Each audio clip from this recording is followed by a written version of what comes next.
The following Zoom conversations were all filmed before April 15th, 2021. Looking at the charts and what they say.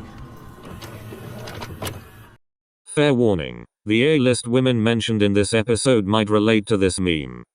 Now why am I in it? And you could have did Now it. see how I get thrown in because you never I ain't even did apologized. that. We haven't seen this type of. I'm not saying we haven't seen. It's been a long time since we've seen this many female rappers. Mm-hmm. So it is. We're literally in this weird space of okay, what's about to happen? Who about to do this? Who about to do what? And it's different because like last time this happened, what it was Kim, Eve, Rem, Foxy, Missy. Missy, and I feel like I may be missing somebody, and Debrat. That's what we had, right? Mm-hmm. Now we have, for a long time, what was it, like 10, 11 years, it was straight Nicki. Yes, Azalea came in here and there, you know, whatever you want to call it, but it was just straight Nicki, right? So now we have all these other female rappers, and it's just like the world, the culture is trying to get reacclimated into that, you know, in the whole feminist movement, Me Too, cancel. I ain't gonna say culture because I really don't believe cancel culture. But this whole movement, like, we're trying to figure out, okay, what's about to happen? Who's about to do what? Who's about to do this? I mean, look at Doja Cat. People saying she was in the chat room, racist chat room, showing feet. That ain't stop her. That ain't stop her. Nicki and Cardi got into that fight. That ain't stop neither bag, nothing. You know? So I think it's very interesting to see where we're going to take this with this love and hope of female rappers because they're so different. Where they may have similar lanes and similar interests. Cardi ain't Doja. Doja ain't Megan. Megan ain't Saweetie. Saweetie ain't the City Girls. So it's a whole different realm that we're, you know, finna get into. And I'm thankful that Remy Ma opened that door.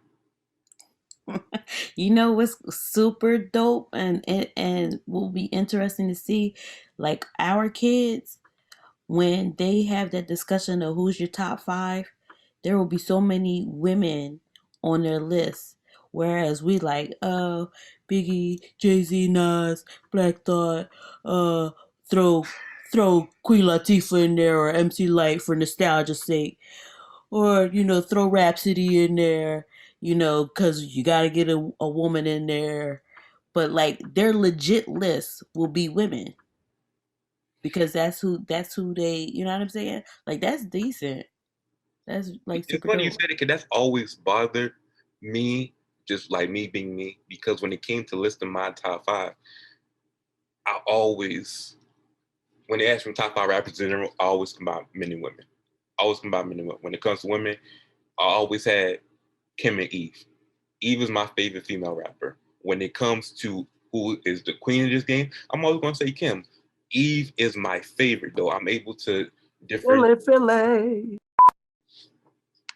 Yeah, that's such a great point. I mean, yeah, that's going to be interesting. Looking 10, 15, 20 years from now, who are the current generation going to list? Because I'm in the same boat. Like my top five, I'm always going to have Lil Kim and Queen Latifah in my top five. It's just right up there with Biggie and Nas. And I don't know who number five is at this particular moment for me, but I don't know who number five would be. Let me not go on a tangent for the time run out. Welcome to the Chart Tangent Report, a virtual video game and world where music journalists and industry influencers debate and award the best artists of the mainstream charts. In the span of 6 months, the panelists discussed the state of female rap. Song of the year. And I want to clarify for the nominations. I wanted to make sure that an artist was nominated one time, but for Song of the Year, I'm going to give it to who the lead artist was for the first nominee, and that is Cardi B for WAP, who is Juwan, Rowdy Rich for The Box, who is Kia. Post Malone for Circles, who is Kyle. Future for Life is Good, who is Demisha. And The Weeknd for Blinding Lights. Oh my God. Yeah, this is an intense. I'm nominating better than the Grammys nominate these motherfuckers. I'm going to start with Jawan for Cardi B's WAP, which features Megan Thee Stallion, but I want you to argue for Cardi B. Well, that I can do that. The reason this is the song of the year, and I can say this 1000%. No matter how you feel about music, your opinions, however you venture with music lasts. What is it in the Drake that the guy said on the Drake intro? So my mind, only real bullshit is gonna last. All the other bullshit here today and gone tomorrow. People can hate on WAP. People can hate on WAP all they want. In 10, 20 years, that is the song that people are still gonna be playing. And look back, they might play it and be like, "What the hell were people doing in 2020?" Which we won't even have to explain like other years. But that is the song that infuriated so many people because it's so polarizing, because it's so intoxicating, because it was everywhere. Period. So we're going to open it up for rebuttals. I just wanted to say, whoever wins this category honestly deserves it. And I think that all of these songs should have been nominated for the Grammy Song of the Year, because for me, it felt like all these songs were the songs for the culture.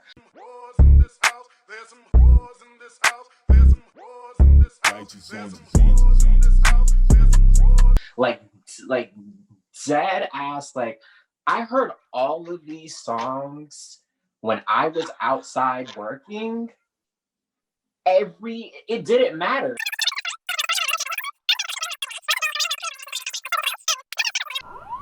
Run away, like what? The Box was huge.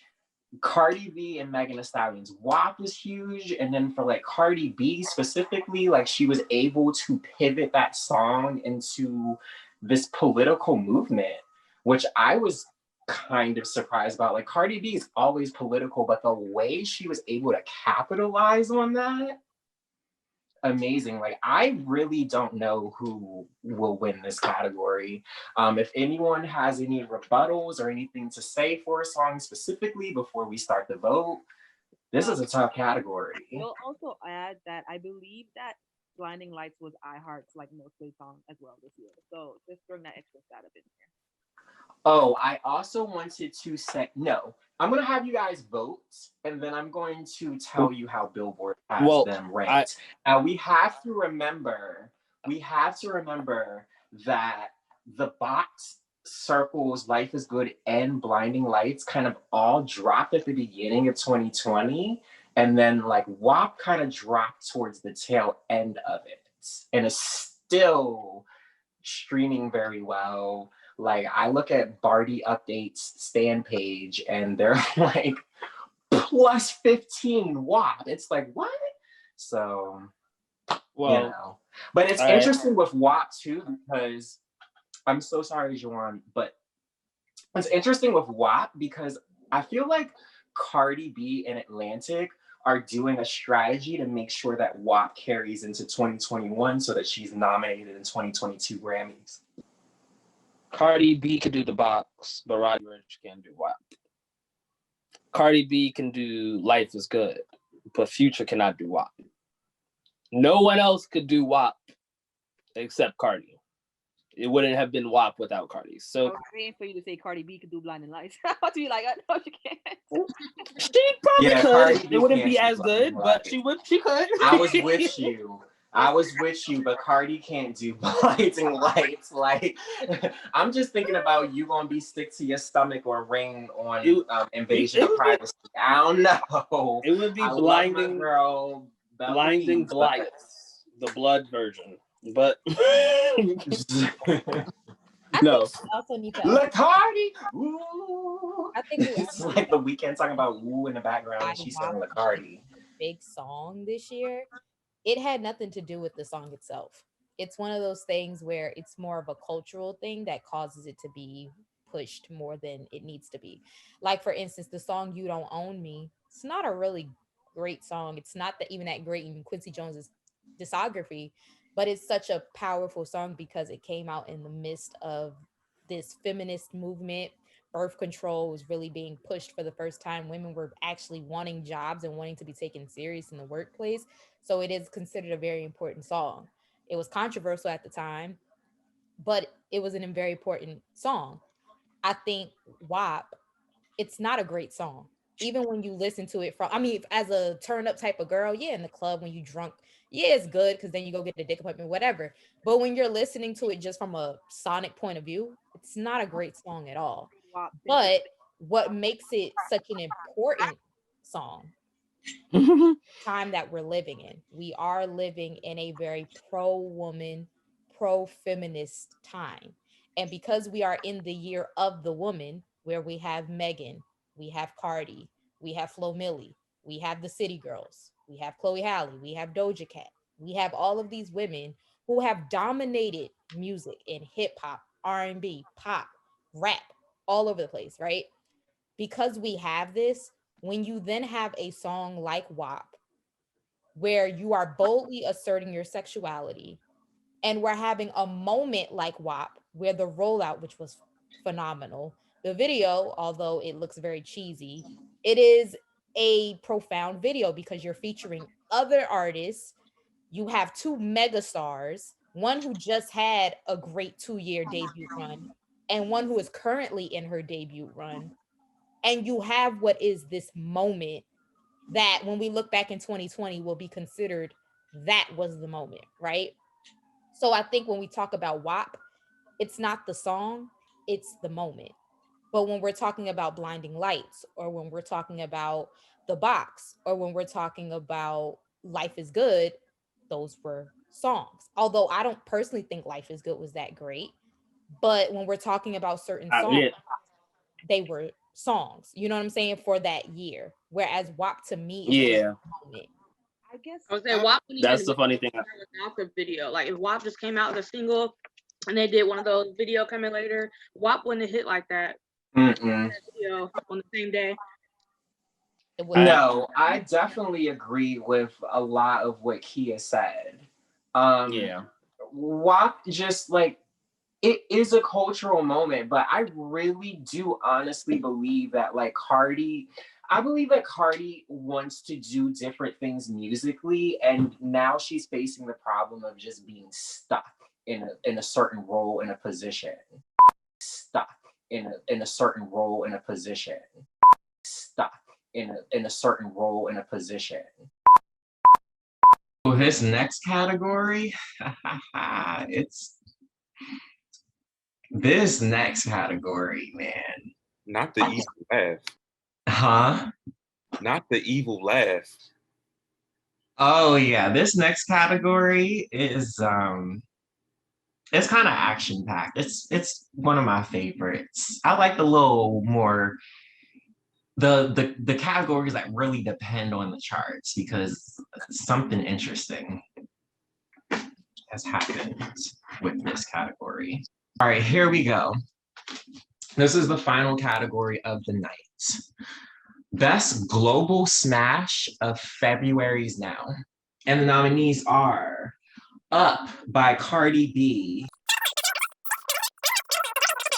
I told y'all this is the best category. This is the heavy hitters. This is the main prize right here.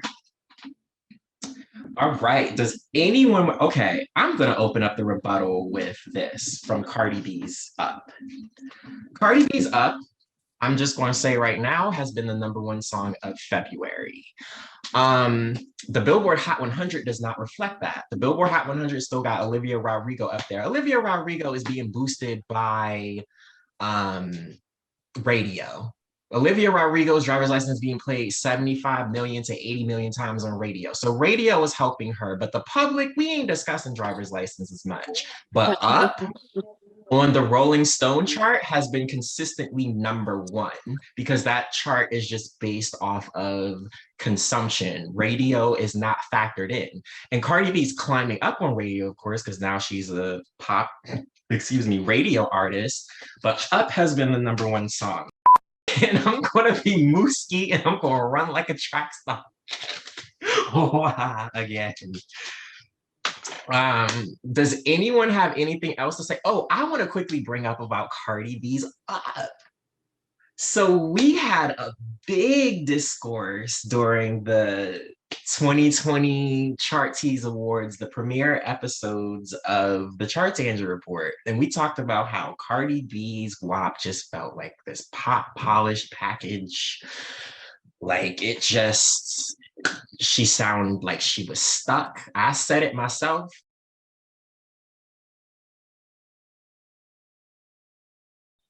In 10, 20 years, that is the song that people are still gonna be playing. Big song this year. It had nothing to do with the song itself. It's one of those things where it's more of a cultural thing that causes it to be pushed more than it needs to be. And I love Cardi. I am like Gangsta Bitch Volume 1. Like was there from the jump, right? But this is like, again, like manufactured, like there's not that greediness. There's like, she's kind of offbeat. Like Megan was more in the pocket than she was. Like there's so many things about the actual song that just didn't rub me right. It is a cultural moment, but I really do honestly believe that like Cardi wants to do different things musically, and now she's facing the problem of just being stuck in a certain role, in a position. And as she drops a song like Up, that again is a pop polish package, it seems like she may be inspired and influenced by Saweetie. New fighter generated. Saweetie, #4. After the trade and teams are finalized, the host introduces the Sorry for the Snub award. Is there anyone else that you feel needs to be brought to the table for the Sorry for the Snub award? Yes, it is someone that I actually would have drafted if they were on here. Miss Saweetie, I feel like has been snubbed. Who? Saweetie. Oh yes, okay. Yes, I agree. I had originally had her nominated, but things started going crazy at the end of January in terms of the music spectrum. And I feel like Saweetie, we'll get into that discussion when we discuss Sorry for the Snub. Speaking of pop, this is the next category. The next category is Best Pop Trending Song of February's Now. Now, the reason why it's named Pop Trending is because some of these songs are R&B songs, some of these songs are hip hop songs, some of these songs are pop songs, but it kind of goes on the notion that William was saying, that it's a song that is whatever genre, but it feels pop. Like it feels like it's like following the trends of what pop music is, because we know that pop is just popular music that relies on trends anyway. So these are the songs that have nominated for Best Pop Trending Song. And the nominees are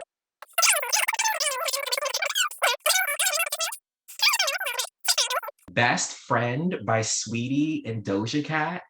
New fighter generated. Doja Cat. Is there any song that anyone wants to talk about first? And grab the mic and talk about first. I'm gonna go with Best Friend. Okay. Like, it's fun, it's catchy. I feel like if you can have a contest to give away a Tesla, you doing pretty goddamn well for yourself right now, you know? And it's funny because like I don't know anybody. Well, if you kind of just like hate Saweetie, you kind of just like a hater. You cannot like her music, but if you just hate her, you just like a hater. But for me, I never really got into her music personally. I knew her from the samples. I love the samples. Didn't really care for her own stuff. So I was surprised that this kind of caught me off guard. And I'm like, when I was trying to get my food before we got on here, I was playing it and I was like, hey, you know, and my little Toyota, I was like, you can't tell me this not a Tesla now. Like, but it's just something about the song. I feel like it has trends going, like TikTok, Twitter, and I even saw it on Facebook. You know, Facebook it ain't the young folks no more. So I feel like if you can make it to Facebook, you know, you must be doing something right in terms of trending now. I played that one like 3 times in a row today when I was going through the list. That one right there, and the timing couldn't be better with the weather breaking. You could just see, I could just see my daughter's age all the way up to grown people taking that song to the top, and it's so catchy. The video's crazy, and even though I hate Sweetie's eating habits that I saw on Twitter, I won't hold that against the hotness of this song. This is a banger. I'm with William and that to the fact that Sweetie and like I love Doja Cat. Like they're infectious. Like I have no idea why I love them, but I'm just like, oh my God, that's my homegirl. I love her so much. Like just the fact that it's them is like it just makes you want to be like you know. Saweetie is very smart to partner with Doja Cat on this song because Doja Cat is taken off pretty much. I'll be honest, this is not one of my favorite Saweetie songs. I actually like Back to the Streets a lot better than Best Friend. Maybe because of the rhythmicness of that song. But Best Friend is definitely catchy. Like it'll definitely be played this summer for sure once everyone feels like they got some type of freedom. And yeah, I mean, I agree with that sense. So I don't have anything bad to say about it. It's just not my favorite from her. But the Doja Cat pairing, she's smart. She knew what she was doing with that. And that's why it's doing what it's doing. So I wanted to say, in the January episode, and we don't have it for this episode, there is the Sorry for the Snub Award where panelists were allowed to bring their own nominations that they felt I snubbed. And Saweetie won the Sorry for the Snub Award. So like it's the panel then said the same kind of thing. Someone that I actually would have drafted if they were on here, Miss Saweetie, I feel like has been snubbed. Ooh. Saweetie gets snubbed in a lot of conversations as far as mainstream hip hop, pushing boundaries, being creative, and just kind of having her own sound and doing what she feels best for her brand and for her musical career. I also feel like chart-wise, she's doing pretty well. Best Friend is a decent showing on the charts. And I think it just hit #1 rhythmic this week, or Back to the Streets did. So the fact that she even released Back to the Streets as like a second single, like that's a little different. And she's using her region, being from the Bay Area, to her advantage in a very like authentic way. And I appreciate that about her. With that being said, Sorry for the Snub Award, which is different, goes to Saweetie. This ain't Saweetie, okay? It's like it's the branding. Her branding is so sharp right now, and the pair up with Doja Cat is interesting to me because I don't want to be messy, but I'm gonna be messy because that's what hosts and moderators do. It was like a hood version of WAP. Like to me, it felt like WAP was a pop polished package, and then Best Friend kind of came, and I was like, okay. Yeah, and I'm surprised no one really picked up on it, but I feel like, the Breakfast Club was being messy. They was trying to instigate beef, and Saweetie ignored it, and but yeah, Doja Cat ate it up, Saweetie, and I nominated for Best Pop Trending because I feel like the women in rap, that is pop music right now. All right, and I am going to open it up for the final vote. And you can send them to me. Please hurry up and send them to me because we're going to be logged off in a minute. And we have a winner. And the winner is Saweetie's Best Friend with Doja Cat. It seems like she's also trying to remind the public, like, I did this first. thoughts about Cardi B being in this position of literally being stuck. I mean, she's spelling it out for us basically.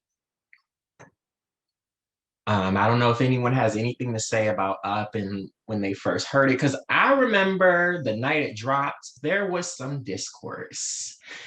There was people who thought it was very middle of the road release again for Cardi. I'm not gonna lie, I thought so too. I told someone, I said, I think this might flop, and it didn't. And then like Up is infectious. It's stuck in my head now. Like Cardi always does that to me. And I'm big Barty gang, but I just feel like, you know, we had the discussion earlier about invasion of privacy. Invasion of privacy was a surprise to many people. For me, it wasn't, because I've been following her since Gangsta Bitch Music Volume 1 and 2, and those were solid. So when I heard Up, I'm like, this ain't Red Bars. This ain't Forever. This ain't Bodak Yellow. This is like Saweetie and Meg. New fighter generated. Megan Thee Stallion. Now, here are the top 5 highlights of the draft and trade sequence. And the winner is Kyle. Number 2. The host permanently assigns one artist to the panelists' fictitious labels. I pre-assigned you all artists from the draft. Now, did you guys all look at the roster? You all got the chance to see all the artists in the roster. Okay, good. So I have pre-assigned you artists based on who I thought you stands the most, kind of, during either if you taped before or online, or I may have asked you. So I have designated those specific artists to your label permanently. These are permanently your video game characters, your artists. So whenever they're up for discussion, you get some royalty points, because I am doing a point system. I'm low-key keeping score as I'm editing. So now I have added in these pre-assigned permanent characters for you. They're destined. You get royalties when they chart in a different month. Like, yes. This is a lot. I know, but it'll all make sense. It's a big puzzle, but it'll all come together. Y'all be like, oh, what?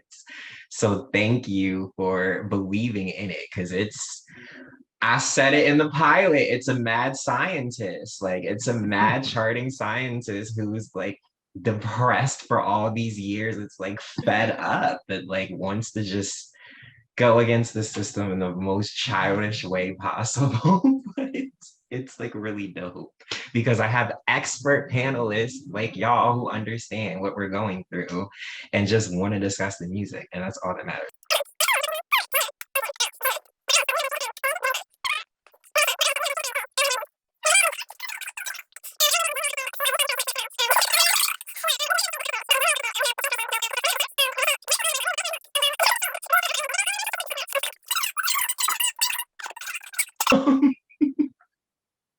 Yeah, I wonder if that really goes on with record label execs, if they're like in mid-negotiation and it's like, no, like you get J-Lo and I get Ariana. Like, what? If you're Tommy Mottola, then probably. Yeah. Wow. Kyle. Except with Mariah instead. Yes. Yes. Oh my God. Kyle. You already know who your artist is. You have been riding hard for your artist, and through thick and mud. I don't know if I gotta really get into it. I mean, Megan Thee Stallion owned 2020 point blank period. Just interesting tidbit. Megan ruled 2020, but we just spent our time talking about Onika. I rest my case. Yeah, you're right. Well, I think we're fleshing out the good and bad. There was really just fight for Megan, Kyle. Go ahead. Knew what Megan had to offer in 2020. We didn't have to go through it. We know. Come on now, she killed it. Your Davey moment, because you're right. You're right. There was a lot of conversation about it.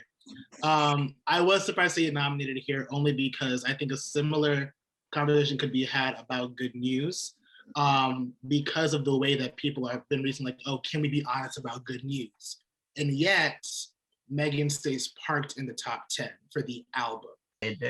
Like in the trenches, you've been like Lil Baby and Monica in the trenches with this artist. Say her name. What's her name? 3-time Grammy Award winner. Megan Thee Stallion. That's my baby. I'm so excited. Number 5. The host introduces the steal after a bonus Justin Bieber question. I have a bonus question for you guys. In this bonus question, if you could guess the correct number or the closest to the correct number, you will get a steal during the draft. So if someone drafts an artist that is not already your pre-assigned artist, you can stop and you can steal that artist. And I'm not even going to tell you who got the steal. I'm just going to DM it to the person. Would the person who got the steal like to use their steal? All right, so here's what I'm gonna do.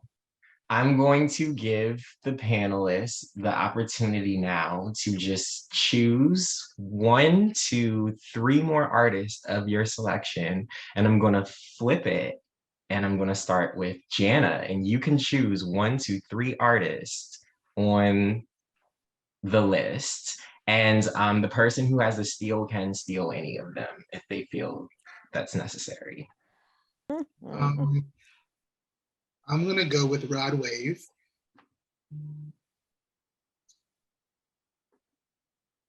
Oh,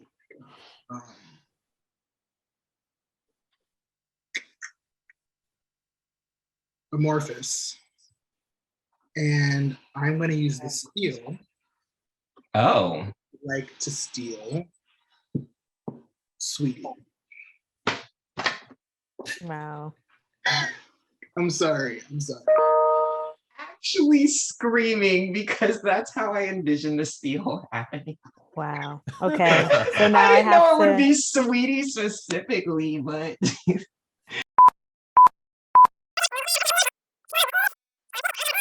this ain't Forever. This ain't Bodak Yellow. This is like Saweetie and Meg and Cardi got into a collab, and then Cardi told them last minute, nah, this gonna be my solo single, and she dipped on their asses. That's how Up felt to me. But it's smashing. I ain't gonna lie to you. The only part of I know the hook of the song, and I noticed the clip that always plays on TikTok. That's all I know of that song. Like, That's pretty much all it is. Right. So as far as it flopping, I guess it depends on you know how they say it depends on your definition of success. Like, I mean, is it really a hit? Is it like me and Rashad's show? Is this going to knock in 20 years? I don't know, but that 30-second clip in the tick, all of this. Yes, and that she does part, a little leg thing. You just better kick your leg up like that. That part go. And I think, to your point, she knows the formula now, and the scary thing about the formula is that just as much as the artist can manipulate it, like, oh, I know how to package this, I know how to do the sequence to make the people want it. The people will start to expect it, and they will start to reject it because it's like, okay, yeah, I get it, I had it enough. So, and I think that's where it's at now, though. Like, it's a cute song. It's a cute song, and like, all right, it's about it's about, but it's not, at least in my honest opinion, it's not a good follow up to WAP. I feel like it was just, we had it, we did it, we're gonna make this bomb ass video, right? And we're gonna put it out. And I think I like it for what it is. But I also think it's funny because this is kind of reminiscent of Invasion of Privacy. Cardi put out Bodak Yellow, topping charts everywhere, fire song, video, who would have thought, right? And then she followed it up. It was Bartier, I believe. Exactly, with 21. You see, I forgot. I think it's kind of reminiscent of that. The only difference is now Cardi is now more of like a mainstream person. So the song, no matter what you do, it's going to chart. It's going to do something. Mm-hmm. You know, in my honest opinion, when I look, it's still number 2 on Billboard, and I'm surprised that it didn't debut high and then drop right down. I genuinely am, because it to me it didn't have that much of a staying power. Like, it felt like it was a good song for what it was, but I didn't think it was gonna be what it was. But that video and TikTok, the little challenges, it helped it up for her. Yeah, the track is fire. I actually would have preferred this over WAP because WAP to me is the, Lego. They like that was plastic to me, like popcorn. Okay. This is popcorn. Yeah, like they did what they were supposed to do, and it's like, okay, yeah, Meg Thee Stallion, Cardi B, we're gonna talk about pussy. Rap by numbers type Right, vibes. right, Yeah. right. It's so. I mean, I would have preferred up to WAP. Now I want to ask this. Do you think if we were in normal times where everybody is in the strip clubs and in the regular clubs, when you're in the speakers, I was a speaker guy, and that up comes on, hit you in your chest, would we feel different about it? When I heard it, I was like, if we was in the clubs, everybody, I think it would have been an even more massive hit. Oh, Like, it definitely. It will go up. It will go up. I mean, but it's already Literally. going up though. Like, it's literally going up. I mean, it would be number 1 if it driver's wasn't license in the for way. Driver's license. right. Like, driver's license is blocking it, like literally. And so it's interesting, like, that she don't share the Rolling Stone thing. Like, they got something against Rolling Stone, I guess, because I would be sharing. If I was Cardi, I would have been like, my song number 1 without radio. Let's talk about it. Let's talk about the facts. And that's what I said during the WAP discussion. Like, as a Barty Gang member, I'm happy for the success that she receives. I think she deserves it. It's just I'm more musically in touch with her. And I'm just like, you playing the game, Ma, and we all know it. And like Briz said, like, I hope that doesn't happen to her where she drops the next song and then everybody like, okay, we expect this from Cardi. On to Doja Cat. I'm gonna start off with Summer Walker. Summer Walker. I personally think that Summer Walker is a fantastic singer. And even through the shyness, she still delivers. And she's entertaining. It's kind of entertaining. Like, she's very timid on stage, but you're not focused on that because you're kind of focused on the vocals and the fact that Over It has bops. That's cute. But I respectfully disagree. But I will say we have people who have been able to do that and then some. So I don't even think she's in the top 3, to be honest. Like, a lot of what Demisha and Kyle have brought to the table for their artists and myself, like, trump her easily. I just feel like if we're talking about like range, if we're talking about creativity, if we're talking about the whole package, then get her out of here. Let me be honest. I think, and this isn't the worst performers out there right now because there's a good number of them, but I feel like this category was automatically just Chloe and Halle versus her. Not even like Doja Cat was a very strong contender. Doja Cat's live performances are performance-wise. Doja Cat's performances bring a new elements to her song every time. Doja Cat's performed "Say So" multiple times, and it's never been the same performance. Yep. And I very much appreciate that about Doja Cat. Even as an artist in general, not even just performing, when Doja Cat hops on a remix or on a song, she gives a different spin to the song before, or that it didn't have before Doja Cat hopped on that. So I know Doja Cat's not my person. Sorry to jump the Doja Cat ship. But Doja Cat has proven her worth as an artist and as a performer. She's given us the diversity. She's given us choreography. She's given us live vocals. She's given us outfit changes. She's given us themes. She's just given us everything. Milk singing, like what the hell, like that we asked for out of performers in this unprecedented time where you can't really pack out a club or a festival stage. So I definitely kind of commend Doja Cat, especially. I won't say being new because I've been listening to Doja Cat for a long time, but having this new level of audience that she has this year, she's in another level of her career, and not many artists can make that jump immediately. She immediately went from the indie girl with a little bit of fans to the potential Grammy-winning Best New Artist, and has the performances to back it up.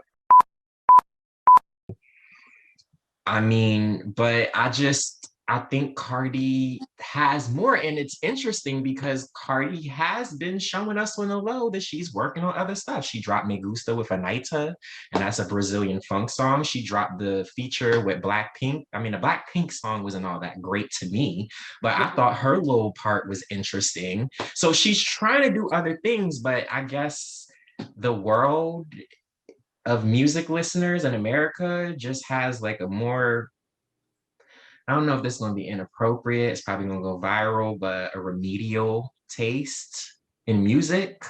So something like plays, and we're like, yeah, if it's up, then it's stuck. Like, yeah, Cardi B.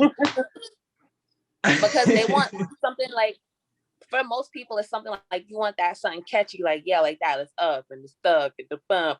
Fun, like, and it's gonna be infectious. It's gonna get into your brain. But when we're talking Cardi's music videos and Doja Cat's music videos, that to me feels like the Missy era. That to me feels like Lil Kim's No Matter What They Say music video, and the No Time music video, and she's on the escalator going up, and Zsa Zsa Gabor, Demi Moore, all them rich bitches. Like, that feels like that to me. I would like to pivot, if that's okay. Yes, please do. Keep it in the lane of the ladies. Doja, mother effing cat. Listen, now. Now, when she came out, the name of, Hot Pink. Hot Pink came out in 2019. And that's when people were starting to catch on to Doja Cat. Say that song went viral, then TikTok again. Here we go, TikTok again. Silhouette Challenge. This song is 2 years old, right? Silhouette Challenge, streets going crazy, right? Numbers going up. Puts out the video. The video gets about 1 million views in a day. 24, just about, give or take. But let's just round it up, 1 million views in 24 hours. She pays homage to the Silhouette Challenge because she knows that that's what it was that gave it to her. And she is giving you looks. She's giving you a storyline. She's giving you Kofi. Hello, wait, hold on. Like, she is giving us Kofi. She's giving us looks. She's given us artisticness. She's given us real visuals. She's given us things that we are missing from artists. Just how she puts her visuals together, how she puts the ideas together is innovative. It will catch your eye. You're talking about it. Because everyone was like, oh, the whole spider web thing, and when she did this in the apartment and so on and so forth, like, streets. And I see that it's climbing up in the charts as well. I believe on Rolling Stone and on Billboard as well. People got their eye on Doja Cat. And this will be, I think this is her year. She's gonna be the next girl, the next rap girl. I believe that. I agree. She's such a creative artist too. Like you were saying, this her old stuff like that Tia and Tamara stuff. I was like, this girl, and you know, what was the song? I'm not a cow. I'm not a cat. Moo, even Moo. Moo. Moo went viral. I am not a cat. Moo. What? Bitch, I'm a cow. That was my introduction. I ain't even gonna hold you. I loved it. I was like, this girl's crazy. Please give me more. But it's still gonna catch you. Like William said, that's when he caught on to her. But I've been a fan of her since So High, and that was from her first EP in like 2014, 2013. So for me, I won't say like I won't say I'm a huge fan, but I've definitely have been following her. And the thing is, she has always been like this zany, creative, innovative type of artist, and it's something that we miss. Like the public is missing that, and I think that's one of the reasons why people gravitate towards her, because she is just making you she's bringing back enjoyment. She's bringing back the enjoyment factor. She is hip hop's Gaga. Yeah, I can see that. Not only is she creative and a little bit to the left, but you can tell she works hard, and she's very thoughtful about the way she presents herself and her music. Like I agree. If this is not her year, she's definitely coming up on her year. Yeah, that was a good comparison though to Gaga. That was a good one. Yeah, that was a good one. I mean, you know, but it's kind of crazy because it's like they're gonna call me messy again, but that's my job as a host and a moderator. You know, Cardi B had those music video moments, and I feel like right now that's who it's really, to me. I mean, it's either a Cardi B era or a Doja Cat era, and these next two albums, I think, is going to decide it. Right now, I think the beauty of Up though is like when she says like all these bitches mad, like she knows her spot. She ain't on a Nicki path. Like Nicki had a clear road ahead, basically. Like Cardi has competition now for that throne that we say, and Doja Cat is right there. And then Saweetie is coming up from out of nowhere, basically. And then we got Megan. If she can do her forever freestyle rap on a full album, it's trouble for Cardi. So I'm interested to see what my girl does. I'm a root for her, but I'm also a Doja Cat stan. We haven't seen this type of. I'm not saying we haven't seen. It's been a long time since we've seen this many female rappers. All right, send me your votes. I'm really excited to see who's gonna get this one. I was like, this is the best category. This is the global smash one. Okay.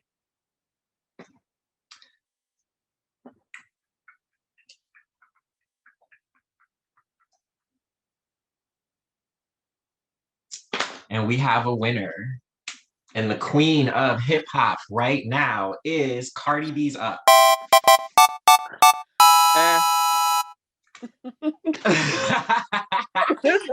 Cardi B's Up is up, but it is the winner. On to Meg or on to Lil Baby, because I compare the men with the women. Y'all fighting on the same charts to me.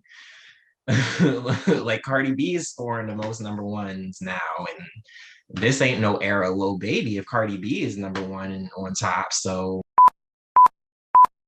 are we in the era of Lil Baby? I also feel like arguably Megan Thee Stallion could have had a better year than Lil Baby last year. And so I feel like if there's any arguable case that someone can quote unquote beat you, there's no way we have entered the era of Lil Baby quite yet. To be continued in the future, in the 5th installment of Volume 2021 of the Chart Tangent Report. The 2nd installment will be ready for download soon. The State of R&B Songs.